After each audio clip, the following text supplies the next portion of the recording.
Here we are back with Fantasy Football Weather Guys. We're at week 16.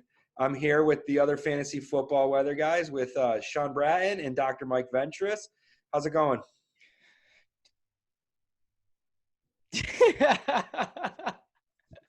All right, well, we do that. Mike, I thought I saw you about to speak, so I was gonna hold off. I usually wait till you talk first. That's how we do it. All right, I'll talk first. All right, sorry. I'm not going to edit this out, guys. This is going live like this. Put it out live. Yeah, we're not perfect. So how are you guys doing? Doing well. Wishing everybody, hopefully everyone out there is in the championship round. Nobody, unfortunately, from our group made it to the championship in our league, but hopefully. I don't want to talk about it. Well, I know Colin had a close game. He came right down to the wire. It was you and Tony, right? Yeah, it was also me asking questions to the Fantasy Football Weather Guys about sit start, and apparently, if you're on the company, they ignore you. Yeah, Colin got us kind of in a rough time. Mike and I were a little bit busy, and so there were a bunch of crickets for Colin in his start sit. What was your start sit, Colin? Why don't you share that one? It was Marlon Mack or Carlos Hyde. Yeah, and who'd you go with? Well, up until Sunday morning, I had Hyde in the spot. You would have won. And I would have won.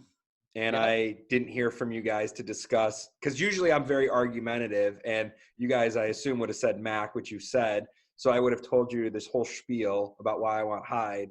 I didn't hear you. So I'm blaming you on not arguing with me. So it's not my fault. I like that rationale, Colin. Well, hopefully you're not one of the ones that made a mistake like Colin did this week. It's our last week that we're going to be filming just before the holiday. So hopefully everyone has some really nice holiday plans. Enjoy some football this weekend. Yeah, we got 2 days. Happy championship fantasy football week. I'm pumped. I mean, so I didn't make it, as we just mentioned, in our league of record, but I do have 2 leagues that I'm in the championship, which I'm paying attention to. And that's why, there's some concerns with weather. Obviously, as we always, get deeper into the winter, there's storms, cold air and warm air mix. You get storms. So, you like that science there, guys? I was just going to say, that's it? That's all it took to get a doctorate in weather. 4 years of meteorology school. That's what we learned. Yeah. That's what cold air. You boil it down to the basics, baby. So but we obviously have some storm concerns this week that we'll talk about. But I'm paying attention to things, and I'm sure everyone in the playoffs is going to be paying attention to things because everyone wants to win. So this is it. This is the last week. Especially now, you want your edge. So any start sit decision that may be impacted by weather is going to be obviously especially important this week. So it's a cool week. It's the first Saturday game week of NFL. 3 games on Saturday, which is awesome because it's the first weekend basically for the holiday season. So you're going to get 2 full days of football in a sense. So we are looking at 2 games this week with caution, both in Florida. We are seeing a big storm down there for the weekend. The first game is the Texans-Bucks, or Buccaneers. Yeah, Bucks, I guess, yeah. On Saturday, that's the 1 o'clock game. And then we are going to see the rain stick around to Sunday with Dolphins-Bengals. Well, it doesn't look like it's going to rain yet in the Texans-Bucks, so it's more of a wind event there. That's why I'm not a meteorologist. I just can't read the notes either. Yeah, and so Mike, do you actually have the West Coast pulled up? I'll go to our website here. Yeah, actually, this is a good tutorial. If you're look at some of the maps that Mike and I look at on a weekly basis, they're actually there for you on our website. For those of you maybe weather weenies as well. And again, these all have. You don't have to be a weather weenie. We're not going to ostracize. But anybody that's interested in the weather and wanted to know what's going on, we have wind vector maps and mean sea level pressure precipitation maps here for you. What would you like here, Sean? Locations. So let's just look at the precipitation map over the West Coast. Yeah, we'll put that. And just because for those of you who are looking originally, we did have a caution out for the San Francisco game. We had a low pressure developing over the Pacific Northwest with a trailing front. And this is at 18Z on Saturday going to 0Z. So this is Saturday night. So this is around game time for the San Francisco and Los Angeles Rams game. And that rain band looks to be holding off to the west. So originally that had that moving in sooner. We had some concerns from rain, which I was excited about because there was a lot to talk about there. Both Jimmy Garoppolo and Jared Goff did not perform well in adverse weather, but it's looking like it's going to stay clear there. Maybe some wind, but nothing to be overly concerned with. All right, let's get to the main event. Yeah, this is, and then this is the main event. This is where kind of our majority of our concern is, and it is isolated to Florida. And what we're seeing here is there's a short wave that dipped down over the Gulf, and we have a low formation happening. And this is going to be happening basically tomorrow into Saturday. So what we're looking at here is 18Z on Saturday. So this is actually game time according to the GFS. And what you're looking at is precipitation, so darker colors indicating more precipitation, more rain. And this is actually, Mike, if you back it up one time step there, that is for the Bucks and Houston game. So you can see based on the seating location for Tampa, Mike, if you could point that out, that's still well to the west. But one of the things that we are thinking about for this game, and this is going to continue to deepen over the Gulf and actually occlude in northern Florida, and eventually, Mike, if you continue on here onto Sunday, this is 18Z. This is game time for Miami and the Bengals. And so what we're looking at here is a frontal passage coming through, but we're looking at possibly some convection over this area, which you're going to have to really follow us on social media Saturday into Sunday, because these are sometimes the hardest events to predict, convection. Yeah. Social media is constantly. We'll be constantly updating on Twitter, on Facebook, and all our social media accounts, and even our website to kind of give you the latest on what we expect for that FFWeatherguys. Yes. At FFWeatherguys. There you go, Sean. It's right up there in the top left on the map. There it is. There you go. Yeah. Oh, there you go. Yeah. Thanks, Mike. Thanks for looking at my maps, guys. I learn something new every day. Yeah. Mike's he kind of, he does all this. So, well, we all do it. IBM, if you're listening. Can you show the wind vector map for us? Gotcha. So the one concern that we have for the Tampa game, we saw that the wind is off to the west, but wind looks to be potentially higher for the Tampa game. There seems to be some model inconsistencies with how high this wind is going to be. I don't know if you can see the arrows, but the wind is going from east to west. Yeah. And so it's traveling across Florida, across the land before it hits Tampa. Now, can I ask a question, Sean? Yeah. For the weather people or the unknowledgeable weather people like me, why does it seem that the state of Florida has less coloration other than the ocean? Like, does the winds whip around the ocean? Yeah. So there's less friction over water. So the air is able to travel faster over the water than it does land. And that's why you see actually over the Atlantic, so just to the east of Florida, you see some greens and some yellows, but then over Florida, it turns to more blue. And then over the Gulf, you see that it turns back to these oranges and reds. And for those who are not watching the screen on the YouTube channel, when we're talking about yellows and oranges, those are stronger wind speeds. The blues, those are lesser wind speeds. Yeah, and if you're not, we appreciate you listening just as much as we appreciate our viewers. Yeah, so the main thing here is, do we need to be concerned about wind? There seems to be some, like I mentioned, some model inconsistency here. The fantasy football weather guys are tending to go on the lower wind values for this game. We're thinking around 7 to 12 miles per hour, possibly gusts getting up to 15 to 20 at times, but we think this is going to have overall not a significant impact on fantasy production. Yeah, so to reiterate this year, the Tampa, the Buccaneers and the Texans game looks to be a win risk, but we're not super sold yet. It's going to be super strong winds. But, when you get these subtropical type systems developing over the Gulf of Mexico, there's a lot of convection driving that. It can throw the models off. And this is why we're going to caution it today, just to keep an eye on it. It seems like the bigger risk now is more of the rain in Miami. But still, there's a risk with that, with convection as well. It's the same system, guys. So it's one of these short-term forecasts that we'll have to keep an eye on before the game time, and that's what we're gonna provide those updates to you guys. Yeah.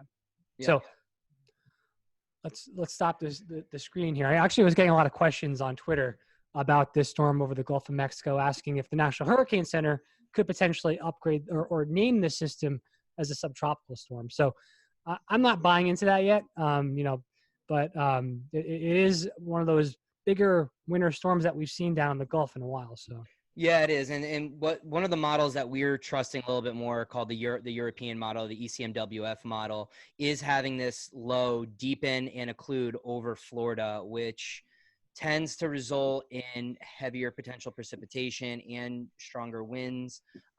It's just with the timing of the game in Tampa right now, we're not necessarily buying into those higher wind values, but definitely we'll be keeping an eye on the Miami game for sure, and letting you know if you need to be worried about the Devontae Parkers and the Fitzpatricks, and anybody else who may be starting in that game. And the Buck Texans game is going to be a huge passing game, right? So, oh man, I'm excited. There's a lot of passing going to happen in that game, and people want to know if wind's going to impact that. So, the question is, Fuller playing in that game? I think he's going to play. He's practiced limited on every day this week, like he did last week, and he played last week. Right. And he's got a great. Texans are a whole different passing game in my mind when Fuller's out there. Yeah, they just gel. I mean, it seems like it really helps out a lot of everyone on that. Yeah. Even Stills had touchdowns the last couple of weeks. So. Yeah, true. Yeah, so, Watson's definitely able to get going when he has when things are running on all cylinders. So does that wrap up our forecast for the week? Yeah, I think we're going to just pay attention to this as it gets closer, and we're going to update our social media outlets and answer your questions whenever we can. So absolutely. And Colin, I'm going to have you kind of introduce. So we usually talk about, some of the players revolving around these weather events, but we actually have a special event for you today. So Colin, what is that? Yeah. So, it was kind of geared towards the early week forecast, which there was a lot of it was a perfect storm, no pun intended, of this week. So the surprise on Saturday, stay tuned, but there's a special fantasy football weather guys surprise. But we're also doing a new segment that we're going to do every year, and it's the Fantasy Football Weather Guys Cup. Is that what we decided? Yeah, FFWGs Cup. FFWeatherguys Cup. So we're doing a mini kind of draft league for this week, and it has to do with the Saturday games. And so that would be the first game, Texans-Tampa, so that's a weather impact game. The next game is the Bills-Patriots, which didn't have any caution. And then the third was 49ers-Rams, which there was a partial caution that we've kind of backed away from, as we talked about.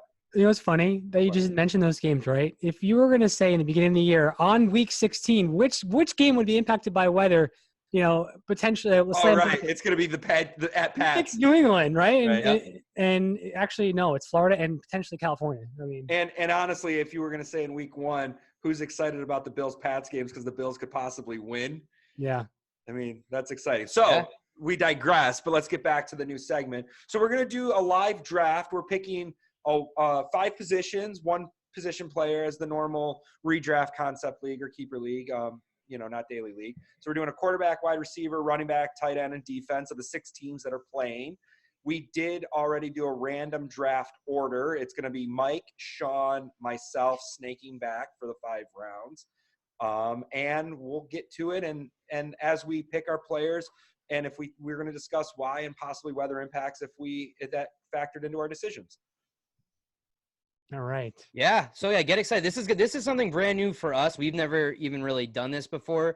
I don't think anyone's done this format before. Yeah, I know. And but again, the reason that we want to do this was wow, we have 2 potential weather impact games this week on Saturday. Let's just do it and see how it ends up. Should we explain why we also did it? Should we let the secret out? Yeah. We are all going to be in Boston together on Saturday. Sean lives in the windy city of Chicago. I live in the great state of New York's capital, Albany, and Mike lives in Boston. But for the holidays, it all worked out that we'll be together in Boston. So we're going to do a little film, and we're going to watch football together on Saturday. So make it a first time in a while. Yeah, which hasn't happened in a long time. Yeah. So we figured, why not make it eventful? It's going to be eventful regardless of this, but this will make it a little more fun. And we now are having a friendly competition, involves the weather, kind of just full circle, our friendship, our new platform, and our love for fantasy football and weather. And we're also going to provide some rationale of why we're picking the players we are, possibly based on weather as well, to kind of give you some information. Or my 3-sheet model and pivot tables that Sean is very excited about. Oh, yeah, I'm super excited about your pivot tables, Colin. I get very excited about pivot tables. That's what happens when you're a nerd. Or an analyst. But anyways, So Sean or Mike, you got the first pick. We'll do a timer of a minute around, but let's try to. We'll do around a minute loosely, but yeah, I mean, again, there's not a whole lot of players to choose from here. It's only 6 teams. Right. And Mike's going to share his screen, I think, is what we're going to be doing here, so you can see who we're drafting and who's available. Oh, I am. Okay, hold on a second here, guys, because I did not have the screen ready to go. There's actually 86 players you can choose from, so there's quite a bit. All right. So I'm going to share. But not that we would really choose. Sorry, Sean. Already doing. Oh, here we go. Wow. There's the players. Okay. So am I on the clock? Is this where we starting this off? Wait. So I think we saw the players. I think we should show our faces. I don't know if people want to just look at a screen for 10 minutes. Okay. All right. Well, these are the players here. Let's start it off. Let's start the clock up, guys. I'm gonna start off this draft here, and you know what? I'm taking an unconventional approach here because I am so nervous that I am not going to get this positional player. And there seems to be a lot. There's a lot of wide receivers I like. So the running back's a little sketchy. Tight ends, I like. There's some tight ends. So I'm going with a quarterback for the first pick. Nice. And I'm picking Watson. Do it. I'm going Watson, and I just have to get a piece of that big cake that's going to be out there. There's going to be a ton of passing against a weak Tampa Bay secondary. Everyone goes against the pass attack against them, and I want a part of that game. I think the over-under here is 49.5, which is the highest. I'm taking the over. It's the highest. Yeah, I mean, it's going to be a shootout. I'm not worried about the win, guys. With the east wind coming across Tampa Bay, I think it's not going to be as devastating as if it was a westerly wind right off the ocean. So, or the Gulf of Mexico, excuse me. So I'm going with my boy Watson Blue. Here we go. Okay. Yeah. Well, Mike, I'm going to actually follow your approach here. Sorry. Yeah. So what Colin doesn't know is I heard him and Mike's little conversation. Oh, Mike, you backstabber! Yeah, and I was eavesdropping a little bit here. But I'm in agreement with them that the quarterback here is not plentiful. You really only have 2 quarterbacks you want. I don't want any piece of the Rams and the San Francisco game. I think that's going to be a grudge match, and I don't expect that to be an overly high-scoring game. I do expect this Houston-Tampa game to be pretty high-scoring. I don't trust Brady. He only scored around 9 points against the Bills last time. So just say it, Sean. Rip the Band-Aid off. I'm going with famous Jameis. Winston, like Mike, I am not concerned about the wind, and even if there was a wind risk, Jameis seems to perform just fine in the wind. Maybe his yards per game are down just a little bit. Maybe his touchdowns per game down just slightly. But I think this is going to be a shootout between 2 great quarterbacks. So we got Winston and Watson off the board. Well, man, that leaves me in my snake pick. I haven't seen you that emotional, Colin, in a long time. Oh, well, I enjoy fantasy, and I enjoy fantasy drafts more than probably the fantasy football weather guys realize. So my snake pick, and these are not in a particular order, but I was factoring. I did a fake mock draft as a third pick. That they don't know I did. But who did you draft against? I just figured if I was the third pick and the 2 quarterbacks were off that I would say are the high points, what does that leave me to do? I see. So I'm going to go positional players here, and I'm going to try to attack value for the competition, So I'm taking Hopkins. It is going to be a high scoring game. I'm going to stay away from the Tampa receivers. There's a lot of issues going there. I feel that, there's not a true number 1. Hopkins is that true number 1, yeah. I'm gonna take Hopkins, and oh god, I'm like swallowing hard because I don't know this next pick could determine the victory or not. I think with the games and where we're going, I got to do it, and I'm gonna go with Gurley. Okay.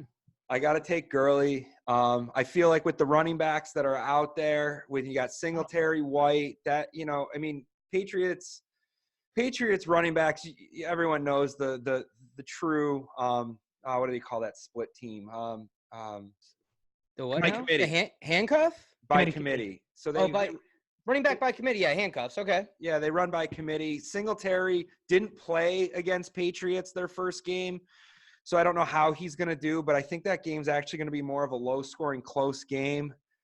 So, I forgot how to say his name. Mozart? What? Mozart. Mozart has been doing really well the last 4 weeks. He's probably, but I got to go with the number one guy in my mind on the board and with the running back. So I'm going with Hopkins, Gurley. Sorry guys, I talked a lot, but no, that's okay. Yeah, this is where things get a little bit tougher. I have my eye on two guys here. And so I think this is going to go to the Rams and the San Francisco game. I think this is going to be a run-heavy game. I don't trust the passing game as much with Garoppolo and Goff in this game. And Mozart's has been a beast of late. I am going to go with Mozart as my second pick. That was a good pick, Sean. I was looking at him this week. Yeah, when I was looking at the I struggle with the running backs here too. So it was it was tough for me with regards to that. And the position I'm in right now, you both have a running back, so there's no point in me to pick one up. Do it. Yeah, so I'm going to be going with I have 2 picks here, right? So I'm obviously going to take my wide out and a tight end. So let's make it easy right off the bat. I'll just take off Kittle off the board there. For my Why not, end. right? Kittle was being spoon-fed. Though there are a lot of tight ends that I like this week, especially as you get down to Tampa Bay. But so I'm gonna switch that and go with Kittle as my tight end. And for the wide receiver now, this is where it gets a little more trickier because I have been struggling all week with Will Fuller. And if I should get a piece of that Will Fuller pie with that, juicy matchup in Tampa Bay, and I'm just a little nervous about the injury. And he's projected to play. He has played last week. He's practiced on a limited basis this week. And that he's in a big spot. He has the potential to be the league winner here. So do I take the gamble on him or do I take a safer route and go with a guy with volume, which I think is Perryman, Rashad Perryman for the Tampa Bay, now that Godwin and Mike Evans are both hurt? This is the decision I have to make here. So I am going to go with Perryman, guys. I think he's going to be a workhorse. I think he's going to get at least 10 targets here. He's a safe floor with that regards to the targets. I also like Fuller, but there's something holding me back, and I think it has to do with his hamstring. So, Sean, before you pick, I will make a personal bet with you that I will bet you a beer I know your next pick. Position-wise. I won't say it, but position-wise. No. Okay. No, I'm not betting you. We'll take care of that anyway. But yeah, there's 2 wide receivers off the board. I already have a quarterback and a running back. I got to focus on tight end and defense here. So let's see what the tight ends. There are a few tight ends that I do like. Higbee for the Rams, and also OJ Howard for the Tampa Bay. OJ Howard started off the year incredibly rough. He was one of the bigger busts this year. I think with Perryman being the only really other option there, I think Howard's going to get some work. And I think especially if for instance, wind does become a factor, I think he's going to be a good, safe guy to go to in the flat just to get the ball down if they're having trouble getting it downfield. So I think I'm going to go with Howard. Nice pick, huh? Howard. I like the Tampa Bay tight ends this week, Sean. The hard part is which one, and then both might get fed. So with that goes to me. Sorry, I'm updating live tables so we can. So, oh man. So that leaves tight end, but both people have tight end. I guess it really doesn't matter because the positions I need to compete with. So the defense is going to be the tough one, right? Patriots defense, we've talked about so many times how they're one of the best stat fantasy players, period. Yeah. I just think this week is not their week. Oh man, it's like it's a tough one. What? It's a tough one, yeah. I mean, so for my tight end, for my one of my my one picks, I it's going to be Higbee. I like the Brait, but I can't do. I don't know. I just feel with Higbee out there with what he's done in the last 4 weeks. Bold choice. I think. Any concern with the news that Gerald Everett's back?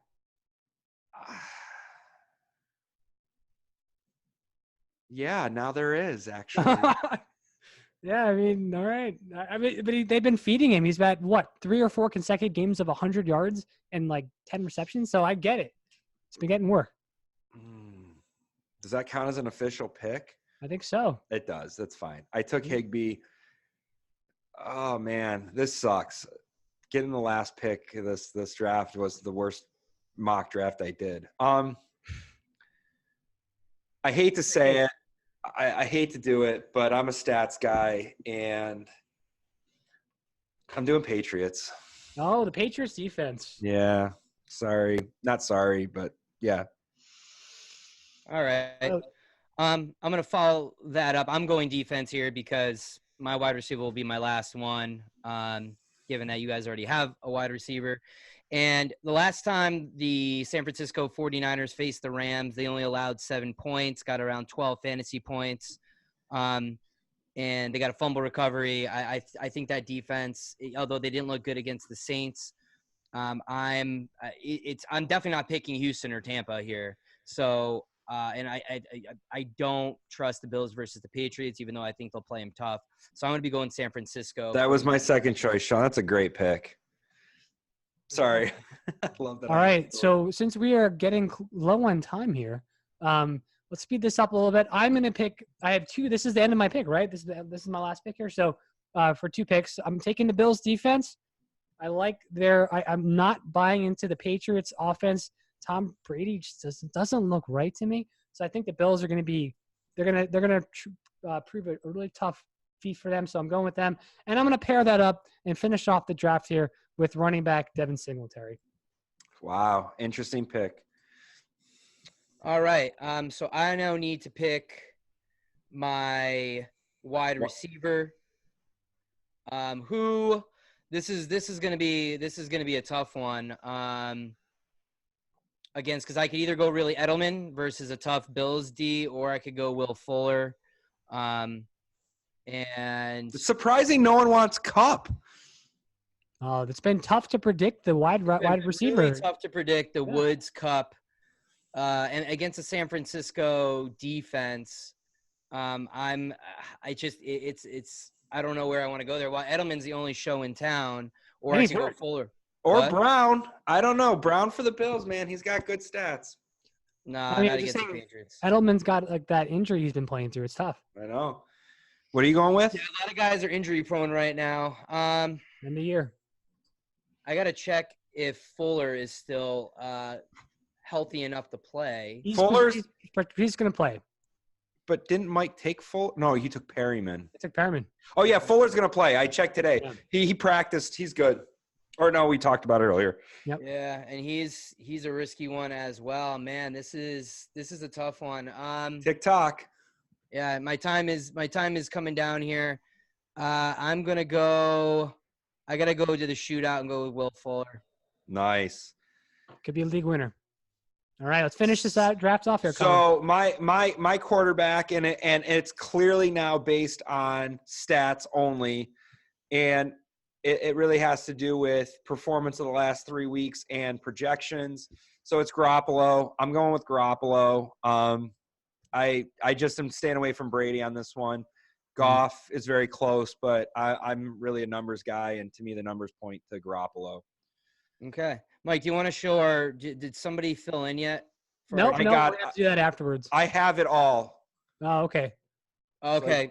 Colin, don't can you know how share to your screen? do We'll, this. we'll have to do another. We can take a screenshot of this. And Yeah, we'll post post it on Twitter. our website and we'll tweet Okay, it. do that.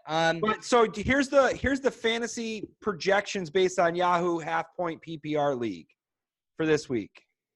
We have in third place, separated by 0.1 points, Sean at 68.85, Mike 68.95, Colin at 79.62.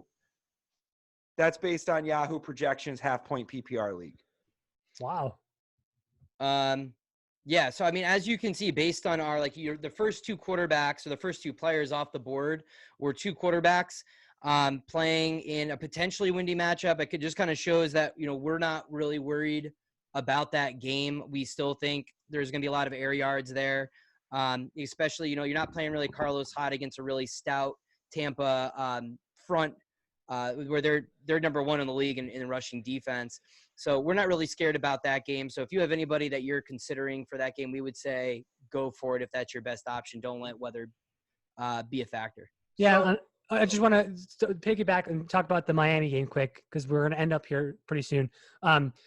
With regards to the Miami Dolphins game and the convection, right? If there's thunder and lightning in the vicinity of the stadium, they're going to suspend the game, right? So if there is heavy rain, it's probably going to push through, and if there's lightning, they'll stop the game, and then that moves out of the area, and the game comes back on. Now, if there isn't any lightning or thunder, and the heavy rain hits the stadium, it's a grass field, so there could potentially be mud. So just keep up to date with our fantasy football weather guys at FFWeatherguys on Twitter, and we'll get you. And honestly, this week, the last thing I want to leave with before we sign off is we're actually going to do a little video on Saturday with all of us together. So we'll give up an update on where we are in these games and the potential impacts. So we look forward to seeing, for you guys to see us on Saturday. I look forward to seeing you guys. Yeah, we do look forward to it. We would like the pictures if you want to tweet us. We're First doing stadiums at games, yep. Yeah, so especially if you're at that Miami game and there does happen to be weather, make sure you're taking pictures. We love to post that. Get them to us if you're going. Thanks, guys. And leave comments or leave tweets if you like this draft or if you have issues with our picks. We'll love to hear it or debate it. Thanks again and happy holidays. Go become a champion, baby. Yeah. All right. Happy holidays, guys.